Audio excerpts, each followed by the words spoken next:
लेकिन उधर वाला सब गायब हो गया, वो वाला 15 में। चलो खैर, तो हम लोगों ने पहले एक बार रिवाइज कर लेते हैं, ठीक है। वीडियो कट होने की वजह से एक बार दोबारा से समझते हैं। हम लोग पढ़ा थे, अर्थ में हम लोगों को पहले पढ़ना है नॉर्थ पोल यानी उत्तरी ध्रुव। तो हमने देखा कि उत्तरी ध्रुव का निर्धारण हम कैसे करते हैं नॉर्थ पोल का। तो जो बिल्कुल उत्तर दिशा में एक स्टार है जिसका नाम है पोलोरिस या ध्रुव तारा।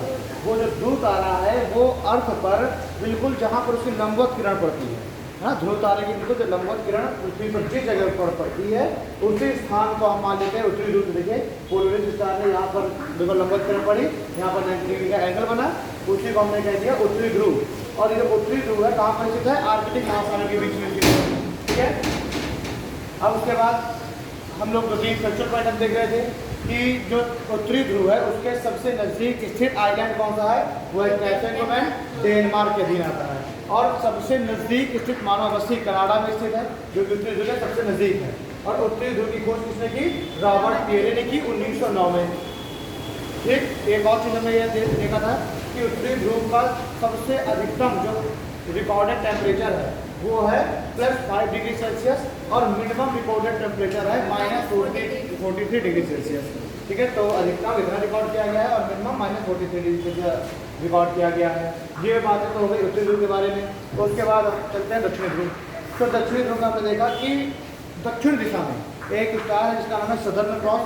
वो सदर्न क्रॉस स्टार अर्थ पर जहाँ पर उसकी लंबवत किरण पड़ रही है, लंबवत किरण जहाँ पड़ रही है वहाँ पर 90 डिग्री का एंगल बनेगा, उसी को हमने कह दिया साउथ पोल। और उसी को हम अक्षांश में बोल देंगे 90 डिग्री दक्षिणी अक्षांश, है ना। तो ये कहाँ पर स्थित है, ये अंटार्कटिक महासागर के बीच में स्थित है। इसी चीज़ हो गई थी। अब हम लोग थोड़ा सा लिखते हैं, तो देखिए ये फिगर बनाने के बाद सारा चेंज करके देखो दक्षिणी ध्रुव या दक्षिण दिशा में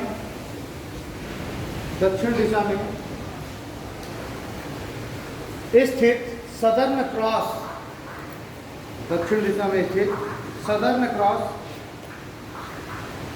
तारे के द्वारा, सदर्न क्रॉस तारे के द्वारा दक्षिणी ध्रुव का निर्धारण होता है। सदर्न क्रॉस तारे के द्वारा दक्षिणी ध्रुव का निर्धारण होता है। पृथ्वी का दक्षिणतम बिंदु, पृथ्वी का दक्षिणतम बिंदु दक्षिणी ध्रुव है। पृथ्वी का दक्षिणतम बिंदु दक्षिणी ध्रुव है। आगे सदर्न क्रॉस से आने वाली किरण, सदर्न क्रॉस से आने वाली किरण जो पृथ्वी के साथ, सदर्न क्रॉस से आने वाली किरण जो पृथ्वी के साथ 90 डिग्री का कोण बनाती है। सदर्न क्रॉस से आने वाली किरण जो पृथ्वी के साथ 90 डिग्री का कोण बनाती है, उसी बिंदु को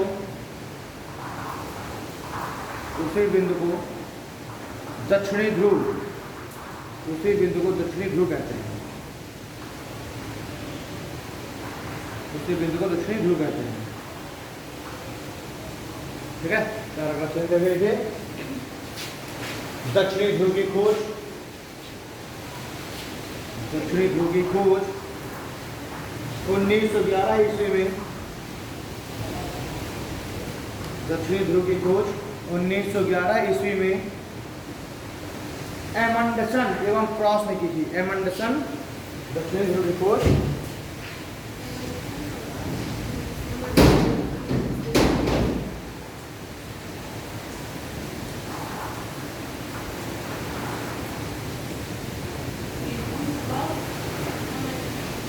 दक्षिणी ध्रुव की खोज 1911 ईस्वी में एमंडसन एवं क्रॉस ने की थी।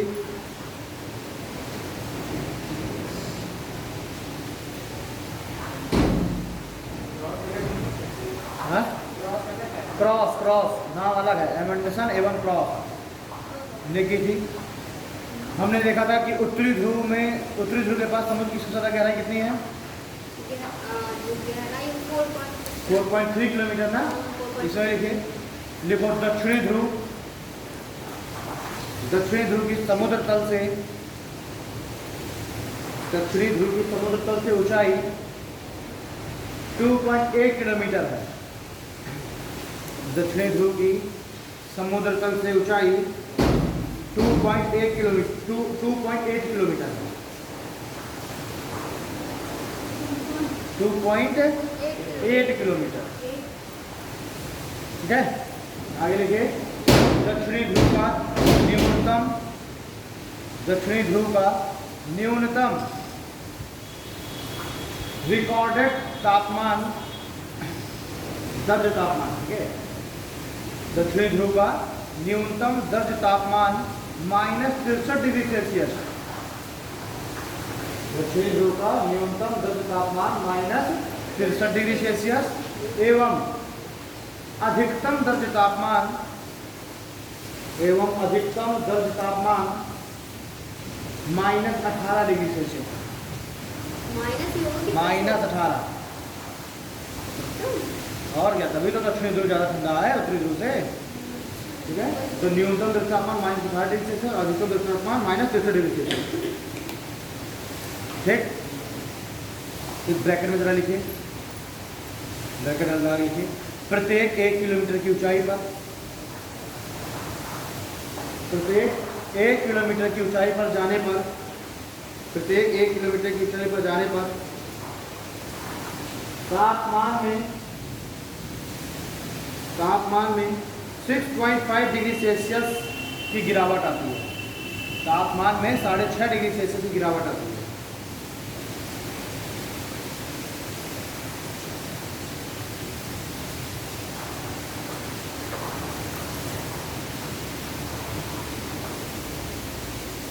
ठीक है। अब है डालिए ध्रुव, है डालो ध्रुव या पोल।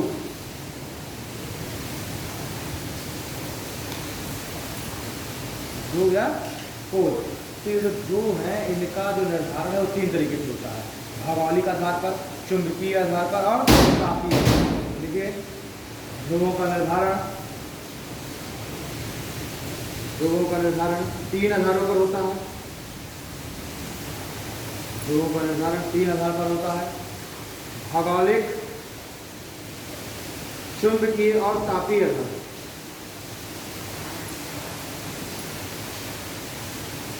भौगोलिक, चुंबकीय और तापीय आधार,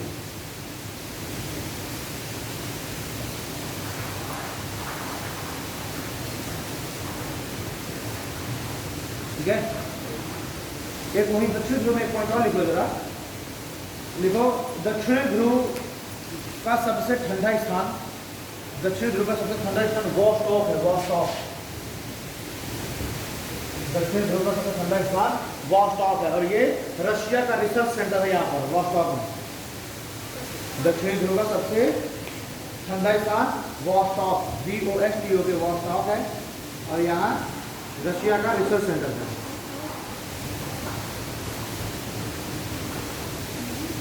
ठीक है। ये रशिया का रिसर्च सेंटर,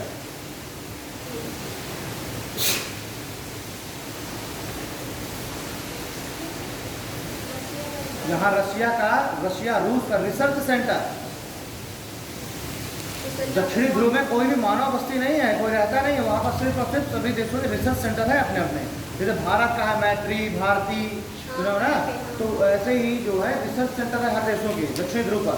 वहाँ कोई देश, कोई भी मतलब लोग वहाँ निवास नहीं करते दक्षिण ध्रुव में। इतना कम टेम्परेचर है, -18 से लेकर -63 डिग्री सेल्सियस, वहाँ कौन रहेगा? तो केवल वहाँ पर रिसर्च सेंटर है, ठीक है जी। उसी तरीके से एक उत्तरी ध्रुव में सबसे ठंडा स्थान है, वो भी रशिया के अधीन आता है, ओमियोकॉन करके इसका नाम है। तो लेकिन वॉस्टॉक की जगह पूछा था कि दुनिया का सबसे ठंडा स्थान कौन सा? वॉस्टॉक, ठीक है। अब यही डालिए अक्ष, यही डालो जरा अक्ष,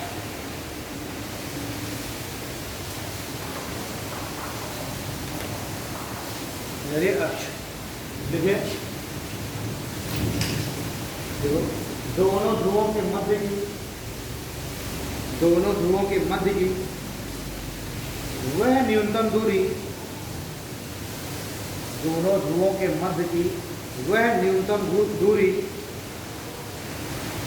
जो पृथ्वी के केंद्र से होकर गुजरती है। दोनों ध्रुवों के मध्य की वह न्यूनतम दूरी जो पृथ्वी के केंद्र से होकर गुजरती है, जो पृथ्वी के केंद्र से होकर गुजरती है, अक्ष कहलाती है। अक्ष कहलाती है। इसी अक्ष पर पृथ्वी अपनी घूर्णन क्रिया करती है। इसी अक्ष पर पृथ्वी अपनी घूर्णन क्रिया करती है।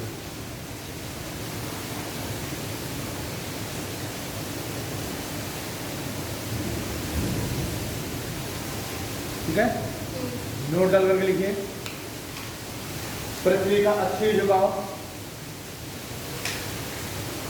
पृथ्वी का अक्षीय झुकाव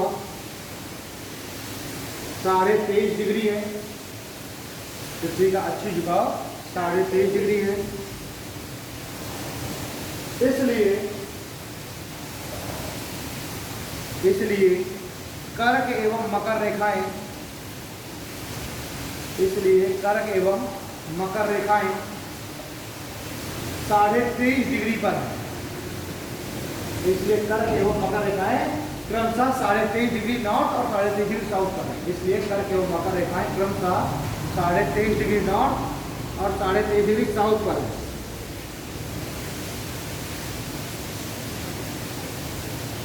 ठीक है, आगे लिखें। वहीं पृथ्वी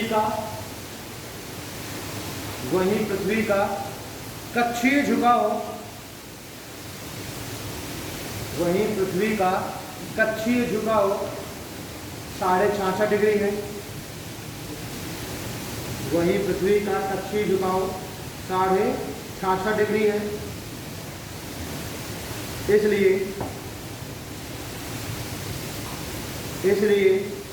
आर्कटिक एवं अंटार्कटिक वृत्त, इसलिए आर्कटिक एवं अंटार्कटिक वृत्त 66.5 डिग्री नॉर्थ और 66.5 डिग्री साउथ में है।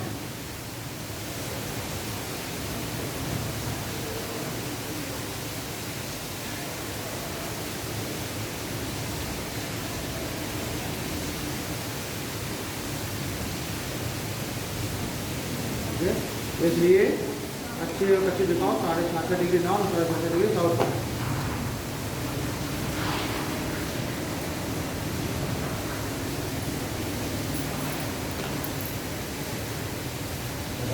अब देखते हैं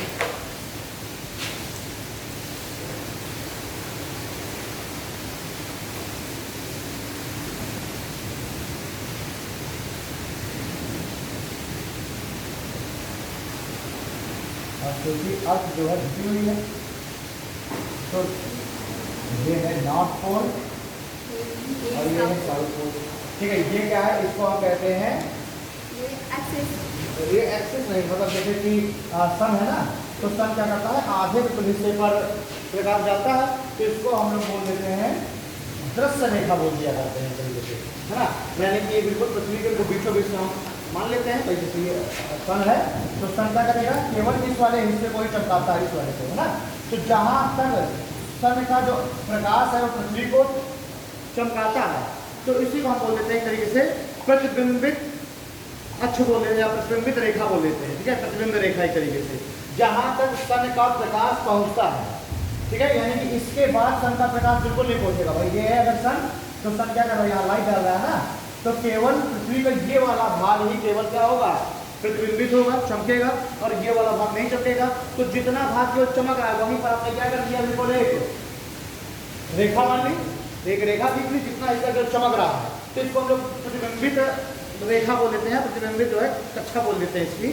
ठीक है, तो ये क्या होगा, ये बिल्कुल हमने बीचों बीच से खींच दी, और चूंकि पृथ्वी 3.5 डिग्री झुकी हुई है, तो नॉर्थ पोल यहाँ पर होता है और साउथ पोल यहाँ पर होता है, तो अर्थ झुकी हुई है ना।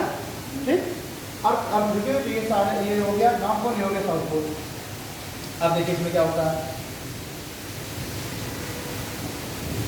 कैसे हम लोग अच्छी और कच्ची झुकाव हम लोग कैसे निकालते हैं।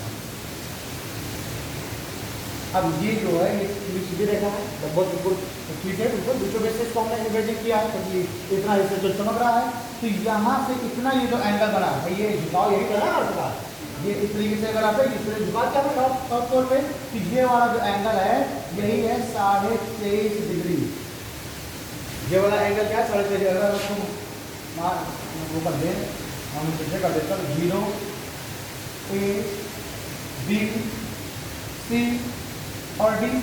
तो अगर हम इसको देखें कि ये कितना एंगल बना, तो DOC है ना, एंगल DOC कितना हो गया 23.5 डिग्री, और इसी को हम कहते हैं अर्थ का अक्षीय झुकाव। इसी को हमने क्या कह दिया है, अर्थ का अक्षीय झुकाव। ठीक है,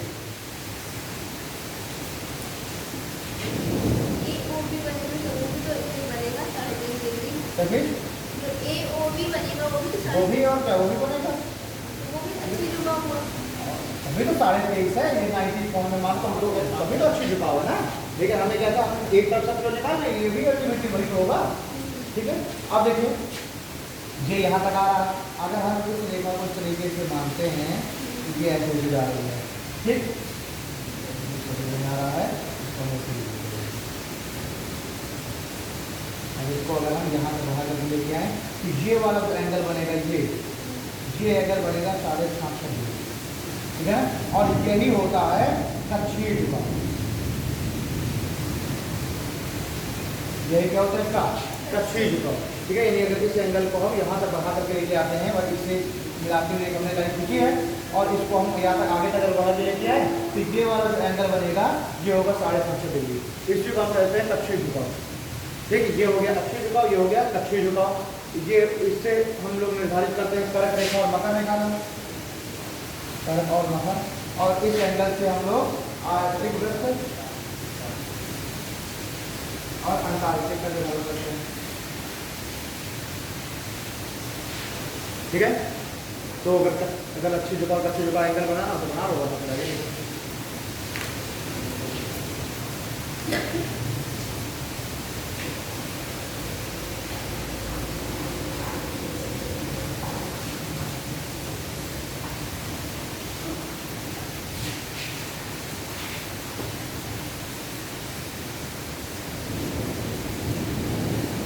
मान लिया हमने सी हो जाएगा GCE, एंगल GEC, इसका हो गया 6.5 डिग्री। ठीक, और इसको हम करेंगे कक्षीय झुकाव।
इसी को हम कहते हैं अक्ष या एक्सिस।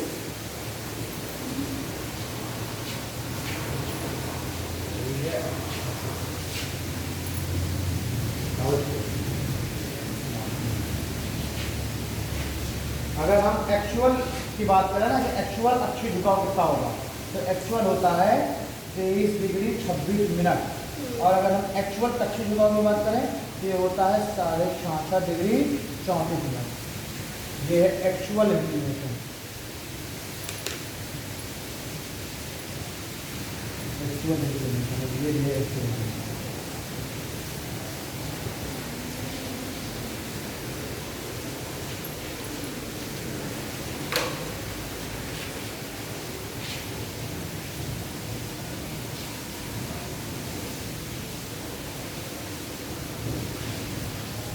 ठीक।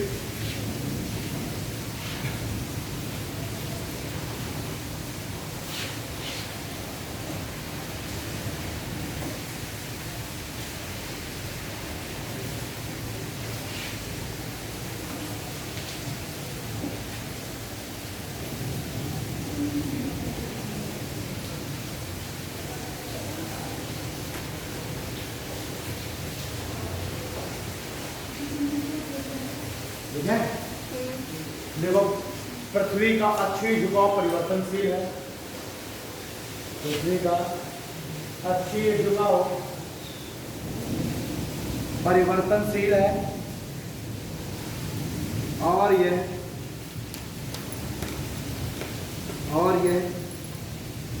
प्रत्येक 20 से 25 हजार वर्षों में, पृथ्वी का अक्षीय झुकाव परिवर्तनशील है और यह प्रत्येक 20 से 25 हजार वर्षों में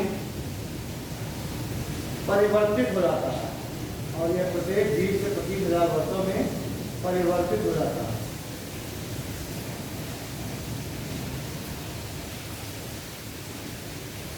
ठीक, तो समझ लीजिए 460 करोड़ वर्ष,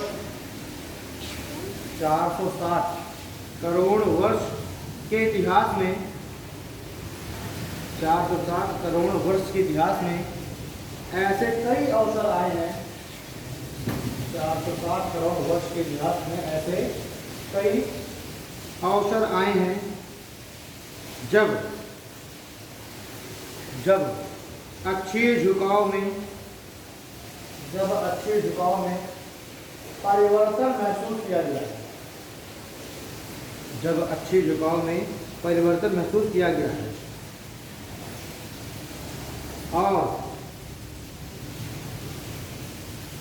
और ऐसा जलवायु परिवर्तन के कारण देखा गया है, और ऐसा जलवायु परिवर्तन के द्वारा देखा गया है, और ऐसा जलवायु परिवर्तन के द्वारा देखा गया है।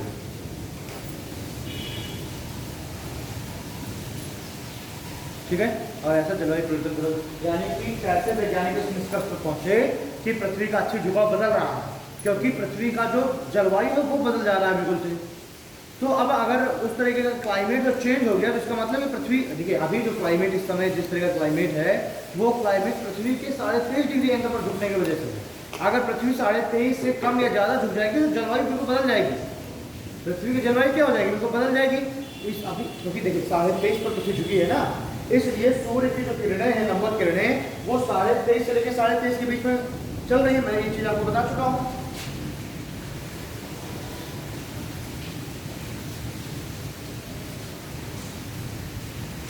साउथ पोल, नॉर्थ पोल, ठीक है।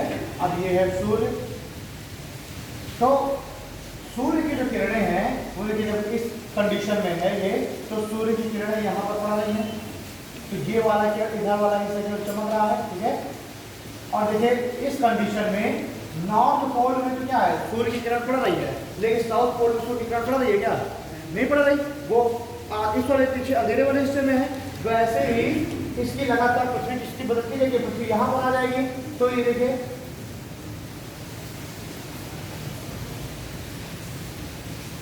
ये है नॉर्थ पोल, ये है साउथ पोल, ठीक है।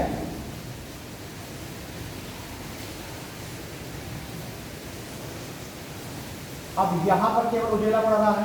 अब देखिए नॉर्थ पोल बिल यहाँ पर क्या हो रहा है कि थोड़ा सा ज्यादा सीधा बनेगा। ये है नॉर्थ पोल, ये साउथ पोल। तो अभी भी क्या हो रहा है कि इतना उजेला, इतना वाला हिस्सा चमक रहा है, यहाँ भी चमक रहा है, तो पृथ्वी यहाँ आ जाएगी, फिर यहाँ आ जाएगी। यानी कि क्या हो रहा है कि जो सूर्य की जो लंबवत किरण है, ये मैं आपको एक बात पहले ही बता चुका हूँ कि सूर्य की लंबवत किरण केवल 23.5 डिग्री नॉर्थ से लेकर के 23.5 डिग्री साउथ के बीच में ही क्या होती है, केवल ऊपर नीचे होती रहती है। मतलब कि अधिकतम टेम्परेचर केवल कहाँ पर हो सकता है, इतने में हो सकता है मैक्सिमम टेम्परेचर। वही अगर इसका एंगल बदल जाए तो कर्क रेखा और मकर रेखा का मान लीजिए कि एंगल 23.5 से ज़्यादा बढ़ गया, एंगल हो गया सपोज दैट 40 हो गया, है ना, 40 डिग्री हो गया, 40 डिग्री नॉर्थ से लेकर 40 डिग्री साउथ। अब सूर्य की जो किरणें हैं वो कहाँ, किस वाले हिस्से पर आएंगी, कितने हिस्से पर अब लंबवत पड़ेगी, तो पृथ्वी क्या हो जाएगी, पृथ्वी तो ज़्यादा बड़ा हिस्सा गर्म है ना, ठीक है। तो ये क्या हो रहा है कि इसके इंक्लिनेशन के कारण ही, इसके झुकाव के कारण ही पृथ्वी पर जो जलवायु है उनमें अंतर पड़ रहा है। तो हमने पूरा आपने देखा कि इस करोड़ों वर्षों के इतिहास में पृथ्वी में बहुत बार जलवायु परिवर्तन हुआ, बहुत बार हिमयुग आए कि पूरी की पूरी पृथ्वी बर्फ से ढक गई, बहुत बार क्या हुआ, हिमयुग आए कि पूरी पूरी पृथ्वी को बर्फ से ढक गई, और हजारों सालों तक पृथ्वी को बर्फ से ढकी रही, उसी को कहा जाता है आइस एज या हिमयुग, ठीक है ना।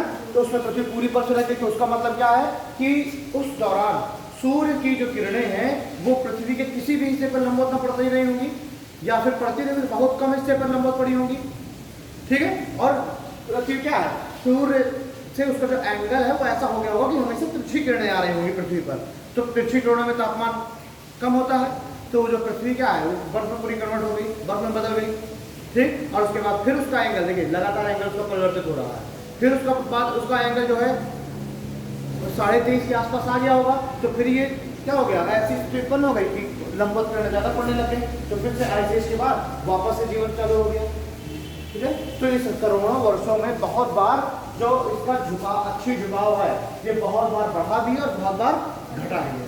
अभी इस समय 23.5 है, लेकिन लगातार हम देख रहे हैं गर्मी बढ़ती जा रही है, और लगातार पृथ्वी अपने अक्ष पे क्या होती जा रही है, हिलती जा रही, खिसकती जा रही। जितनी बार कोई बहुत बड़ा भूकंप आता है, बहुत तगड़ा भूकंप आता है, उतनी बार पृथ्वी अपने अक्ष से हल्का फुल्का खिसक जाती है, हिल जाती है। तो पृथ्वी अब अपने अक्ष से जितना बढ़ेगी उतना ज़्यादा गर्मी बढ़ती चली जाएगी। तो देखिए वर्तमान में गर्मी का जो लेवल है वो बढ़ता चला जा रहा है, ठीक है ना।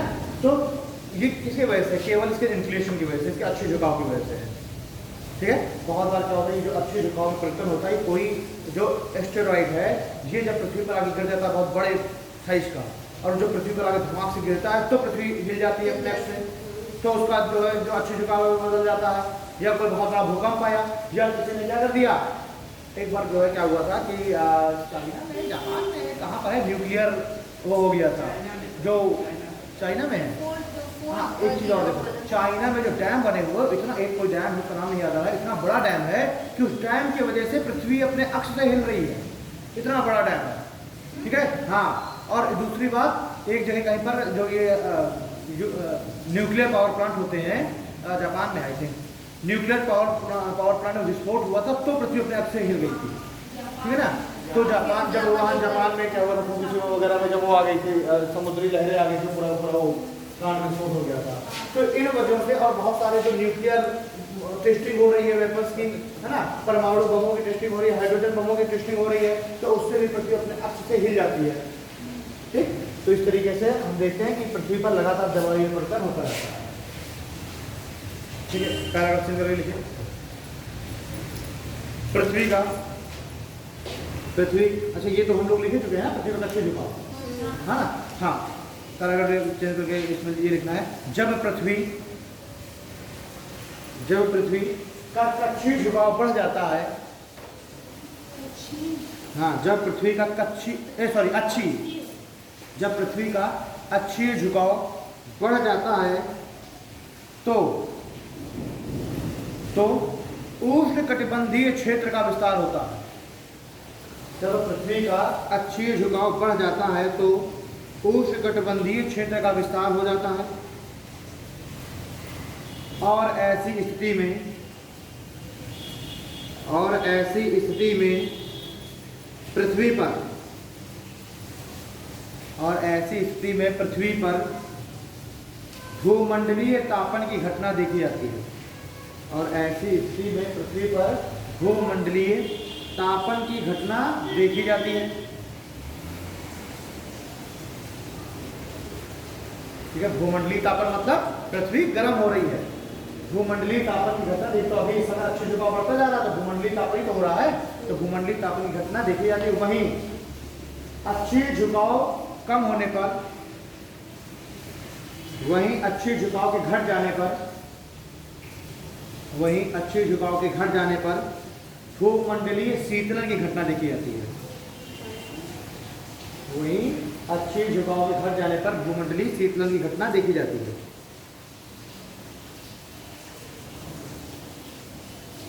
ठीक है। अब हेडिंग डाल लीजिए, घूर्णन या परिभ्रमण। घूर्णन को क्या बोलते हैं? परिभ्रमण, है ना, यानी रोटेशन। हाँ, पृथ्वी का घूर्णन या परिभ्रमण। ठीक है, लिखिए।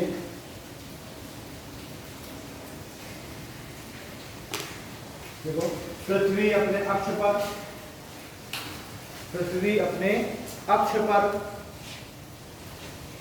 घूर्णन की क्रिया करती है। पृथ्वी अपने अक्ष पर घूर्णन की क्रिया करती है, परंतु पृथ्वी अपने अक्ष पर घूर्णन की क्रिया करती है, परंतु घूर्णन की यह गति, परंतु घूर्णन की यह गति अक्षांशीय संदर्भों से भिन्न होती है। परंतु घूर्णन की यह गति अक्षांशीय संदर्भों से भिन्न होती है। तो शामिल लिखिए, विषुवत रेखा पर, विषुवत रेखा पर घूर्णन गति सर्वाधिक होती है। विषुवत रेखा पर घूर्णन गति सर्वाधिक होती है और यह लगभग, विषुवत रेखा पर घूर्णन गति सर्वाधिक होती है और यह लगभग 1666 किलोमीटर, और यह लगभग 1666 किलोमीटर प्रति घंटे होती है, और यह लगभग 1666 किलोमीटर प्रति घंटे होती है। ठीक है, फुल स्टॉप। ध्रुवों की ओर, ध्रुवों की ओर जाने पर, ध्रुवों की ओर जाने पर यह घूर्णन गति, ध्रुवों की ओर जाने पर यह घूर्णन गति घटती जाती है। ध्रुवों की ओर जाने पर यह घूर्णन गति घटती जाती है और ठीक ध्रुव पर, और ठीक ध्रुव पर यह गति, और ठीक ध्रुव पर यह गति 0 किलोमीटर हो जाती है, और ठीक ध्रुव पर यह गति 0 किलोमीटर हो जाती है।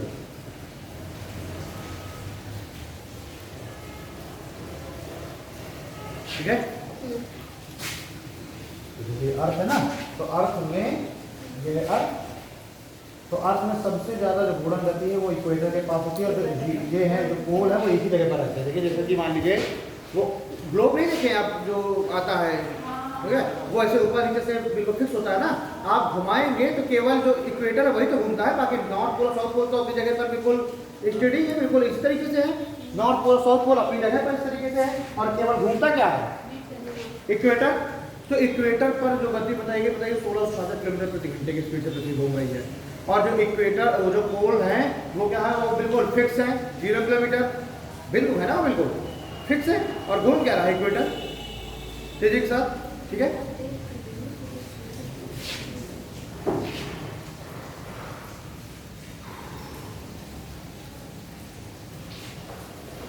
कहाँ तक हो गया है? 0 किलोमीटर होती है। हाँ ठीक है, आगे देखिए।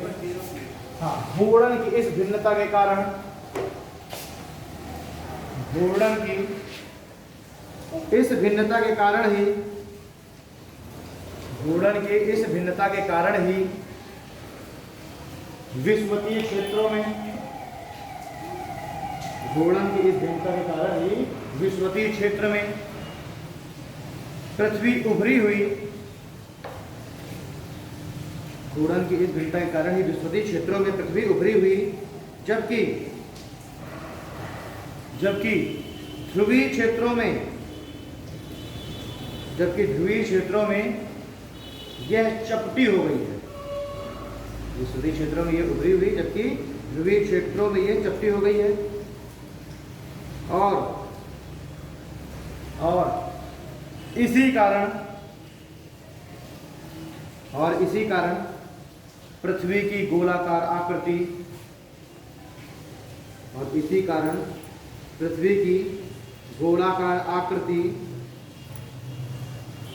गोलाभ आकार की हो गई है। गोलाकार आकृति गोलाभ, गोलाकार आकृति गोलाभ या ज्योइड, GEOID, गोलाभ इसी कारण पृथ्वी की गोलाकार आकृति गोलाभ आकार की हो गई है। ठीक है ना। तो पृथ्वी देखिए बिल्कुल तेजी के साथ घूम रही है, तो इस पर सेंट्रीफ्यूगल फोर्स लग रहा है इस पर, तो ये वाला जो हिस्सा है क्या हो रहा है, बाहर की ओर जा रहा है।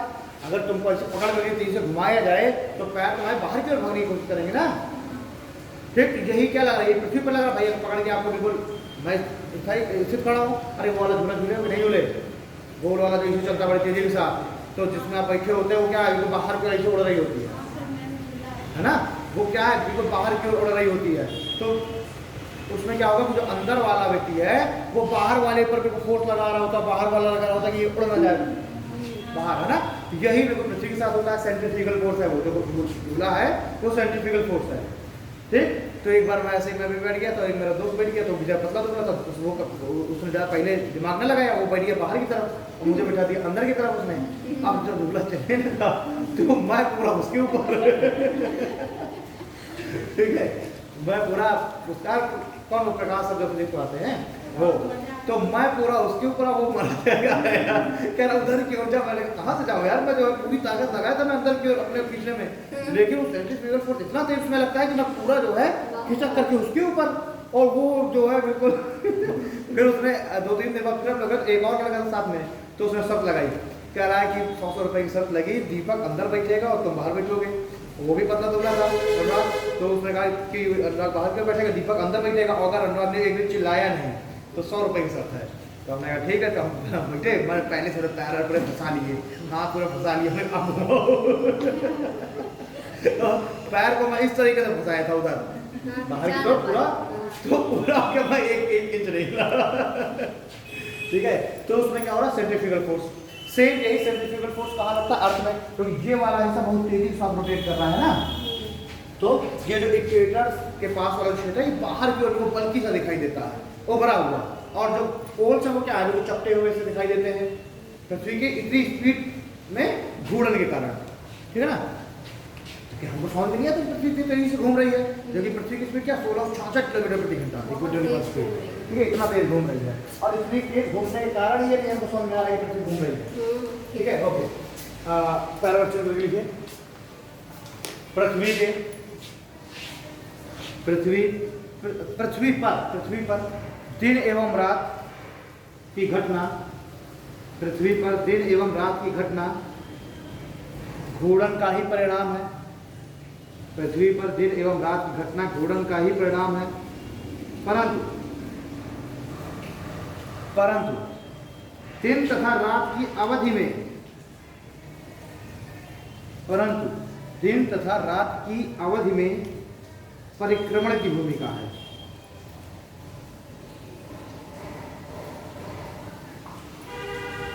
ठीक है, परंतु दिन और रात की अवधि में परिक्रमण की भूमिका है, फुल स्टॉप।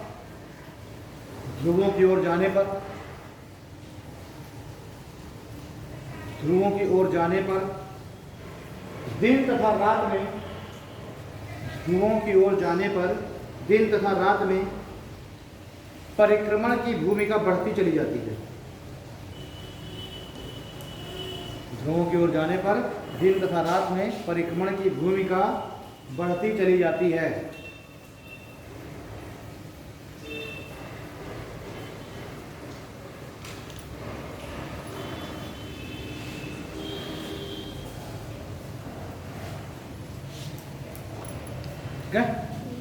यानी कि देखिए दिन रात तो हो रहा है पृथ्वी घूर्णन के कारण, लेकिन कभी आप देखते हैं कि दिनों का दिन बढ़ जाते हैं, भाई अभी 7:30 बजे सूर्यास्त हो रहा है और सर्दियों में 5 बजे सूर्यास्त हो जाएगा, तो दिन का आकार छोटा हो गया ना, और रातें ज़्यादा हो गई, अंधेरा हो गया ना, तो हम देख रहे हैं कि 5:30 बजे सूर्यास्त हो जाएगा और सुबह सूर्यास्त हो रहा है 6:30 बजे, तो जो रात है उसकी अवधि बढ़ गई और दिन की अवधि छोटी हो गई।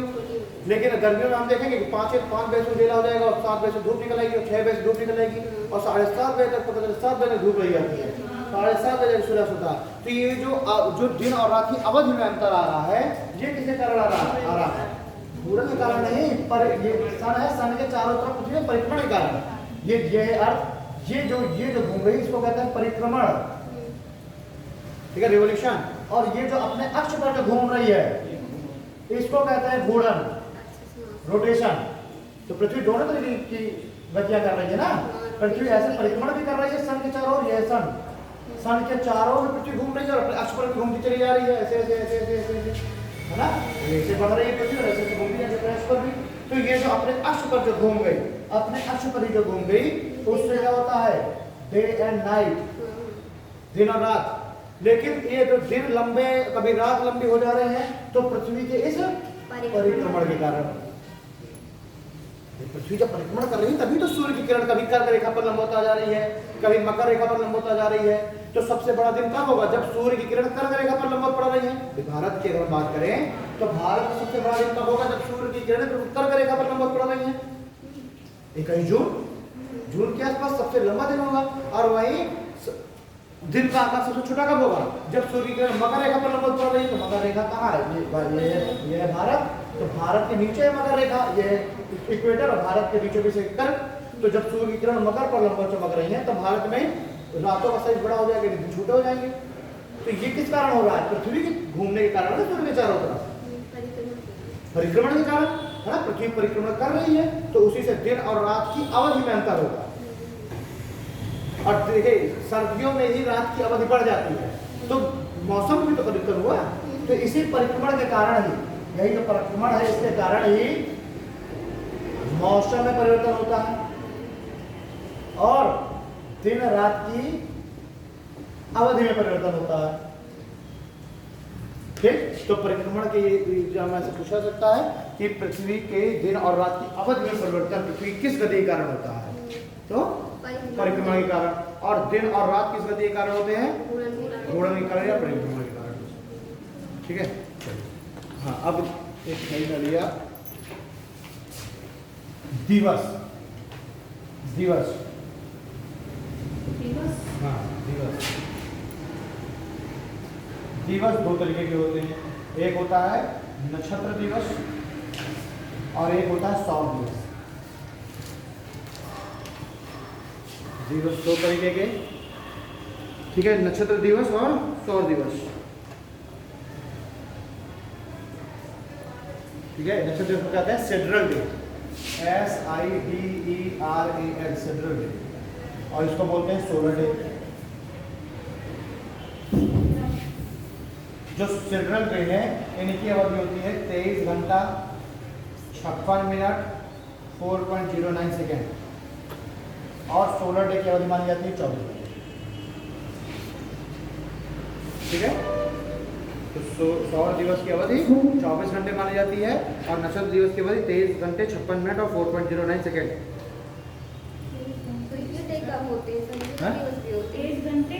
23 घंटे 56 मिनट और 4.09 सेकेंड। तो जब हम क्या करते हैं, एक्यूरेट हमें पृथ्वी का निकालना है कि पृथ्वी कितने समय में घूर्णन कर ले रही है, तो हम नक्षत्र दिवस देखते हैं। ठीक है, सिडरल डे के द्वारा हम बिल्कुल पृथ्वी का एक्यूरेट घूर्णन।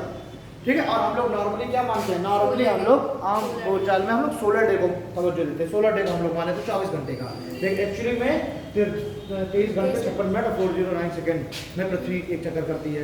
ठीक है, आगे लिखिए, पैराग्राफ के लिखिए। देखो, पृथ्वी का वास्तविक घूर्णन, पृथ्वी का वास्तविक घूर्णन 23 घंटे 56 मिनट 4 सेकंड में हो जाता है। पृथ्वी का वास्तविक घूर्णन तो 23 घंटे 56 मिनट और 4.09 सेकंड में हो जाता है। इसे ही नक्षत्र दिवस कहा जाता है। इसे ही नक्षत्र दिवस कहा जाता है। इसे ही नक्षत्र दिवस कहा जाता है। परंतु इतनी ही अवधि में पृथ्वी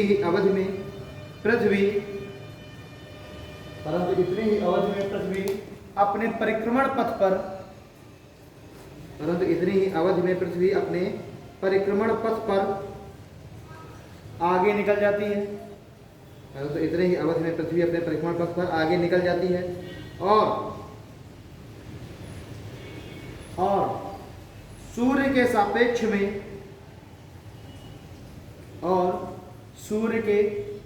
सापेक्ष में एक घूर्णन करने के लिए और सूर्य के सापेक्ष में एक घूर्णन करने के लिए उसे, और सूर्य के सापेक्ष में एक घूर्णन पूरा करने के लिए उसे 4 मिनट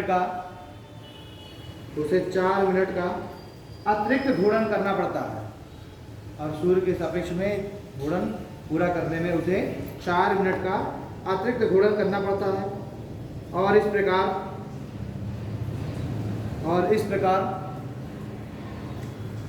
24 घंटे में,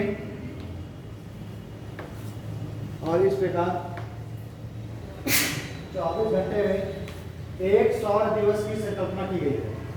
और इस प्रकार 24 घंटे में एक सौर दिवस की संकल्पना की गई है। ठीक है, ये लिखो, नक्षत्र दिवस एवं सौर दिवस के मध्य, नक्षत्र दिवस तथा सौर दिवस के मध्य का कोणीय अंतर, नक्षत्र दिवस तथा सौर दिवस के मध्य का कोणीय अंतर 1 डिग्री का हो जाता है।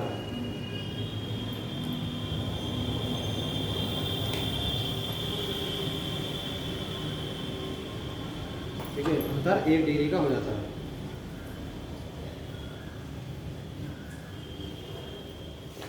ठीक है, अब एक हैंडल लिए अक्ष एवं,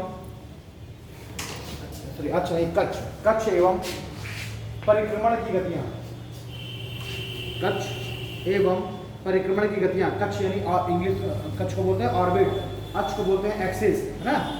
तो कक्ष को ऑर्बिट और अक्ष को एक्सिस, तो ऑर्बिट एंड रिवोल्यूशन लिखिए। पृथ्वी, ऑर्बिट एंड कक्ष और परिक्रमण की गतियां, ठीक है। देखिए, पृथ्वी जिस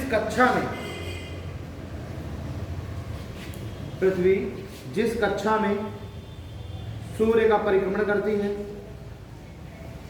पृथ्वी जिस कक्षा में सूर्य का परिक्रमण करती है उसे ही, पृथ्वी जिस कक्षा में सूर्य का परिक्रमण करती है उसे ही कक्ष कहा जाता है, यानी ऑर्बिट, उसे ही कक्ष कहा जाता है।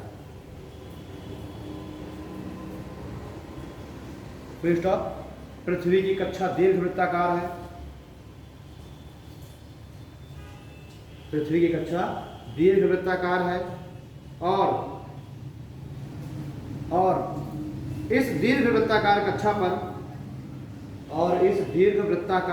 पर पृथ्वी की औसत परिक्रमण गति, और इस दीर्घवृत्ताकार कक्षा पर पृथ्वी की औसत परिक्रमण गति 1.08 औसत परिक्रमण गति, और इस दीर्घवृत्ताकार कक्षा पर पृथ्वी की औसत परिक्रमण गति 1.08 लाख किलोमीटर प्रति घंटे है।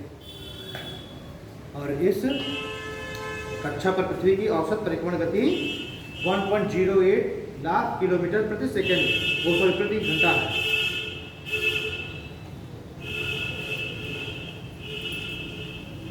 ठीक है,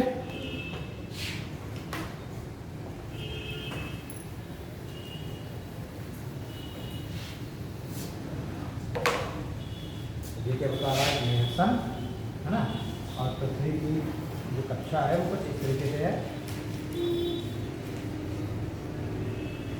ठीक, तो ये जो कक्षा है इसका भी झुकाव बताया कि 6.5 डिग्री है। और पृथ्वी क्या कर रही है, पृथ्वी अपने भी एक्सिस पे 23.5 डिग्री झुकी हुई है।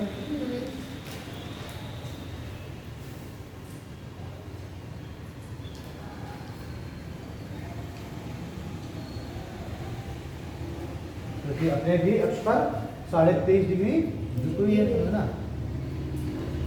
इसी को हम प्रदीप्त वृत्त बोल देते हैं, है ना। प्रदीप्त वृत्त यानी जितना हिस्सा चमकदार होता है तो उसको हम क्या बोलेंगे, प्रदीप्त वृत्त। अब देखिए, पृथ्वी भी अपने अक्ष पर झुकी हुई है, ये एज्यूम करिए कि ऐसे है झुकी है पृथ्वी, क्योंकि नॉर्थ पोल देखिए इधर की ओर चला गया ना, तो पृथ्वी इसको थोड़ा सा,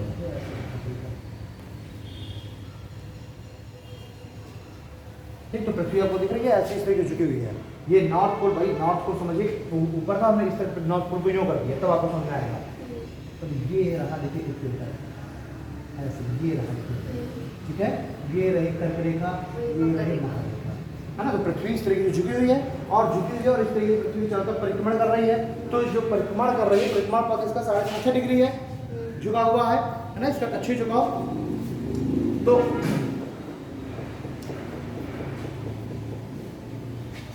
लास्ट में मैंने क्या बताया तुम्हें, क्या लिखवाया है बताना जरा। हाँ, इसका 1 पॉइंट। तो पृथ्वी का जो ये गति है इसके चारों तरफ, सूर्य के चारों तरफ परिक्रमण करने की, ये कितनी है 1.08 लाख किलोमीटर प्रति घंटा। इस स्पीड पर पृथ्वी क्या कर रही है, सन के चारों तरफ घूम रही है 1.08 लाख किलोमीटर प्रति घंटे स्पीड से, है ना। और अपने अक्ष पर किस स्पीड में घूम रही है ये 1666 किलोमीटर प्रति घंटा। और क्या, ठीक है। तो कक्षीय चाल इसकी कितनी ज़्यादा है 1.08 लाख किलोमीटर, ठीक है।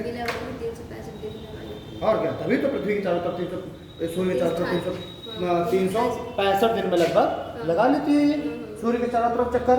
और सूर्य से इसकी दूरी कितनी ज़्यादा है। अब देखिए, सन से जब पृथ्वी क्या होगी, दूर होगी,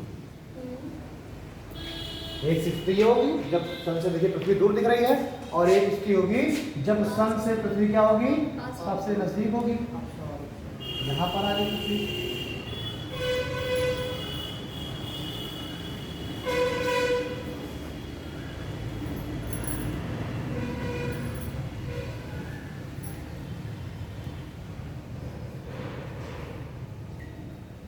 समझदार हो गया, ठीक।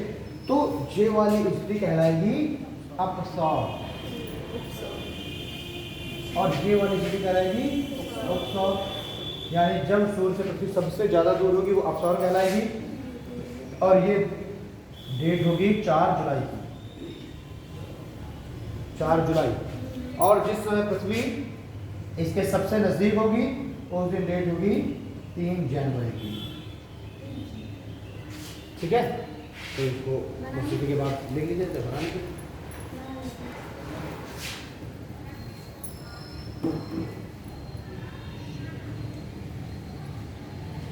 ये भी लिख देना रोटेशन, इसको भी यहीं पर ऐसे इस तरीके से कर देना, ईस्ट टू ईस्ट, और यहाँ पर दिखा देना 1666 किलोमीटर प्रति घंटे, और ऐसे करके दिखा देना, यहाँ पर लिख देना 1.08 लाख किलोमीटर।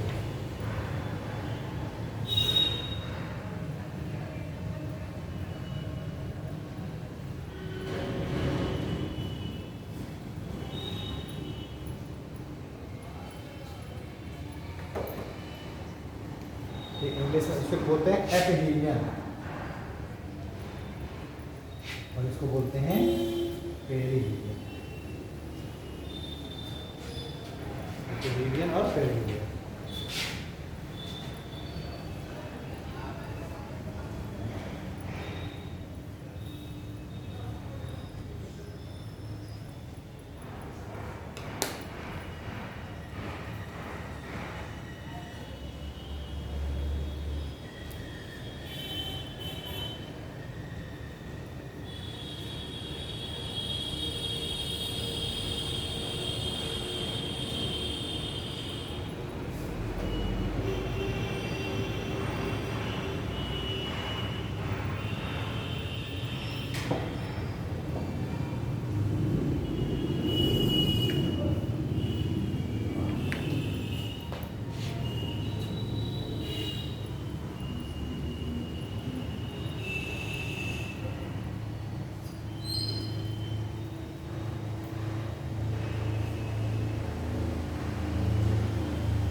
अब देखिए, हम अगर भारत के एक्सपेक्ट में देखें तो ये 4 जुलाई है, पृथ्वी जब इस जगह पर ऐसे होगी, नॉर्थ पोल,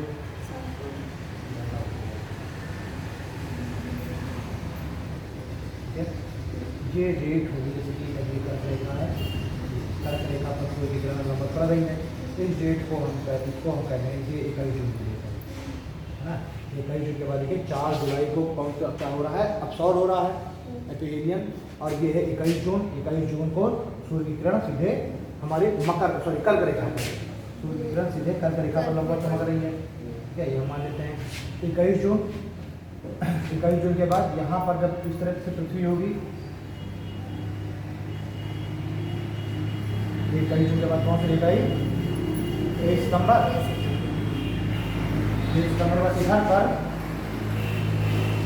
यहाँ पर जब पृथ्वी होगी, ये कौन सी डेट हो जाएगी, 23 सितंबर के बाद 22 दिसंबर, और उसके बाद पृथ्वी एक बार यहाँ पर होगी,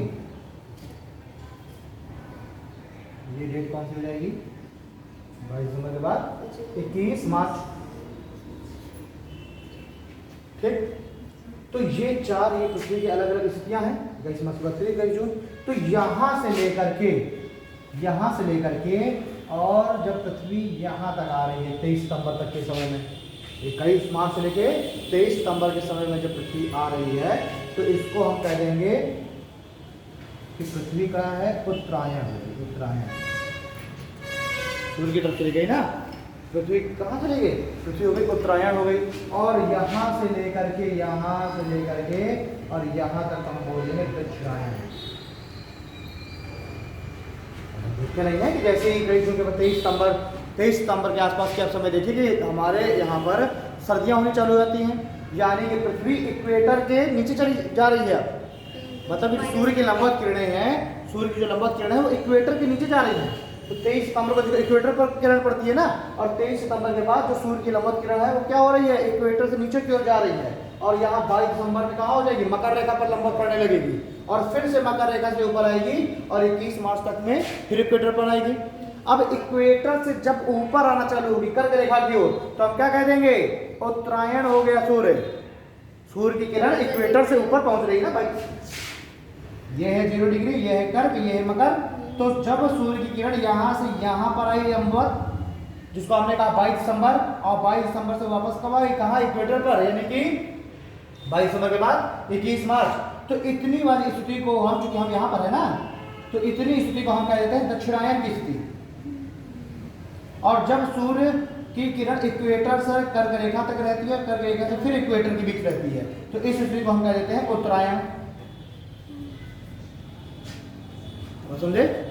ठीक, तो ये हो गई दक्षिणायन की स्थिति, ये हो गई उत्तरायण की स्थिति।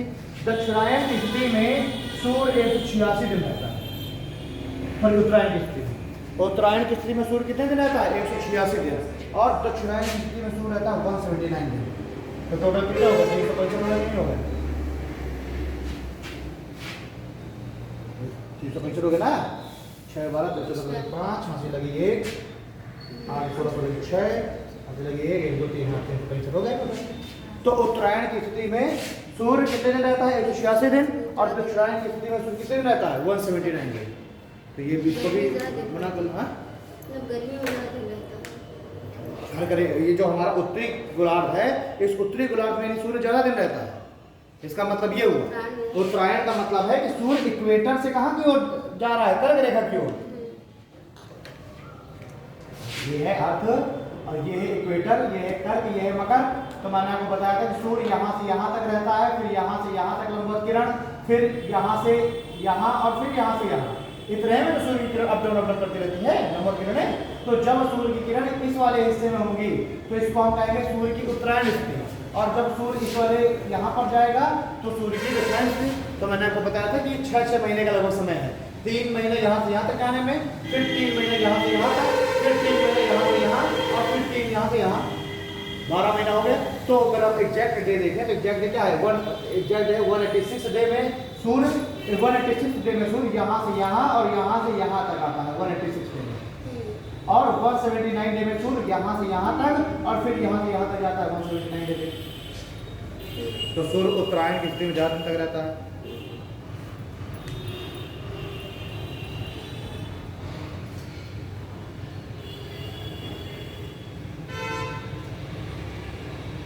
ठीक है। देखिए देखिए उपसौर की स्थिति में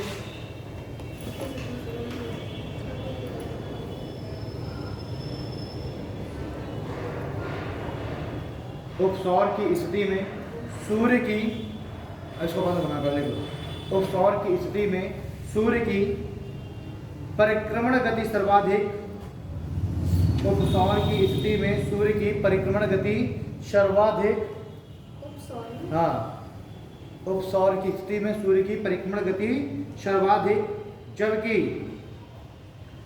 अपसौर की स्थिति में, जबकि अपसौर की स्थिति में परिक्रमण गति न्यूनतम होती है।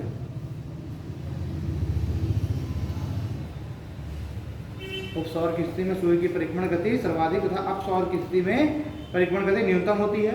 तो स्टॉप लगा लिखिए। पृथ्वी अगर अपनी परिक्रमण गति में परिवर्तन ना करे, पृथ्वी अगर अपनी परिक्रमण गति में परिवर्तन ना करे तो वह अपनी कक्षा से बाहर निकल जाएगी। तो पृथ्वी अगर अपने परिक्रमण गति में परिवर्तन ना करे तो वह अपने कक्षा से बाहर निकल जाएगी और किसी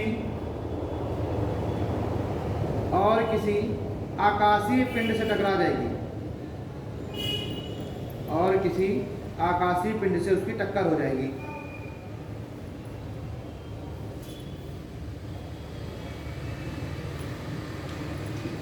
और किसी आकाशीय पिंड से उसकी टक्कर हो जाएगी। तो देखिए मैंने यही तो बताया। ये देखिए ये स्थिति है उपसौर की। 3 जनवरी देखो ना, और ये है 22 दिसंबर, और 22 दिसंबर और इसके बीच 21 मार्च के बीच में आ रही स्थिति है कि 3 जनवरी वाली है उपसौर की। तो इस उपसौर में सूर्य को कितने दिन लगा हुआ? 79 डे। यानी कि यहाँ पर जो पृथ्वी की परिक्रमण गति तेज है, तभी दिन कम लगे। जब यहाँ से यहाँ तक आने में इसको दिन क्या लग रहा है? कम लग रहा है। 179 डे में यहाँ से यहाँ तक आ जा रही है, यानी कि यहाँ पर इसकी स्पीड क्या है? तेज। मैंने वही लिखा है कि उपसौर की स्थिति में जो पृथ्वी की परिक्रमण गति है वो क्या होती है? सर्वाधिक होती है। और अपसौर की स्थिति में इसकी परिक्रमण गति क्या होती है? न्यूनतम होती है। समझ आ रही है ना? तभी तो इसको फिर ज्यादा दिन लगे, 186 डे लगे। ठीक, तो इस चीज को ध्यान देना कि उपसौर वाली स्थिति में यहाँ से यहाँ तक में आने में इसकी परिक्रमण गति तेज है, और यहाँ से यहाँ तक आने में इसकी परिक्रमण गति धीमी है। तो यहाँ 179 डेज और वहाँ 186 डेज। और देखिए ये अपनी स्पीड में चेंजेस कर रही है। यहाँ पर स्पीड स्वाभाविक से बात धीमी हो गई होगी, और सॉरी यहाँ पर स्पीड तेज हो गई होगी, तो 179 डेज लगे। और यहाँ पर स्पीड तेज हो गई होगी, यहाँ पर तेज हो गई होगी तो कम दिन लगे, और यहाँ पर धीमी हो गई होगी ज्यादा दिन लगे। तो अपनी परिक्रमण गति में पृथ्वी क्या करें? ऐसे गई, ऐसे धीमी ना। तो ये अपनी परिक्रमण गति में परिवर्तन करे, इसी वजह से अपनी कक्षा में बनी हुई है। वरना ये अपने कक्षा से पृथ्वी क्या हो जाएगी? निकल जाएगी और जाके किसी और आकाशीय पिंड से टकरा जाएगी। ठीक है, तो यहाँ से आपका कंप्लीट हो जाता है एस्ट्रोनॉमी, है ना। और कल देखते हैं। ठीक है, मिलते हैं फिर कल। धन्यवाद। हाँ संभवतः